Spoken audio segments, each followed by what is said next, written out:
30 सालों में ये सबसे ज्यादा वोटिंग परसेंटेज हुआ है फर्स्ट चरण के चुनाव में, ये क्या दर्शा रहा है सर?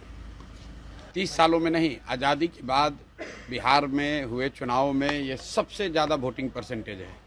ये दो बातों को दिखाता है। पहला कि जो बात हम लोग पिछले कई महीनों से, बल्कि मैं 1-2 साल से कह रहा हूँ कि बिहार में 60% से ज़्यादा जनता बदलाव चाहती है और पिछले 25-30 साल से जो राजनीतिक विकल्प के अभाव में एक तरह से धीरे धीरे राजनीति को लेकर, चुनाव को लेकर उदासीनता बन गई थी, विकल्प नहीं था लोगों के पास।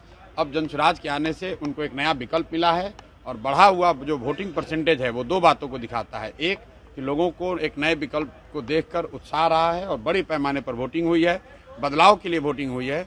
और दूसरी बात, जो बड़े प्रवासी मजदूर हैं जो बहुत बड़ी संख्या में छठ के बाद रुके हुए हैं, उन्होंने अपना और अपने परिजनों का, अपने मित्रों का जो वोट कराया है उसने सबको सरप्राइज किया है।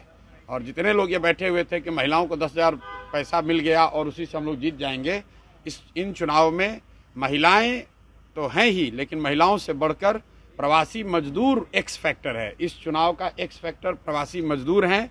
वो क्या कर रहे हैं, वो अपने दोस्तों, मित्रों, परिवार वालों से कैसे वोट करा रहे हैं, इसी से बिहार का चुनाव तय होगा। आप मुझे जितने पत्रकार लोग हैं ये बताइए कि किसी मीडिया चैनल ने, किसी पत्रकार ने, किसी राजनीतिक विशेषज्ञ ने, किसी पार्टी ने अगर ये कहा हो, किसी नेता ने कहा हो कि बिहार में इस बार अप्रत्याशित वोटिंग होने वाली है? किसी ने नहीं कहा है। और ऐसा नहीं है कि महिलाओं का वोटिंग ज़्यादा हुआ है। पहली बार बिहार में युवाओं की वोटिंग सबसे ज़्यादा हुई है। सबसे ज़्यादा एग्रेसिव होकर युवा वोट किया है। तो अगर युवा वोट कर रहा है तो अपने भविष्य के लिए वोट कर रहा है, बिहार में बदलाव के लिए वोट कर रहा है, बेहतरी के लिए वोट कर रहा है।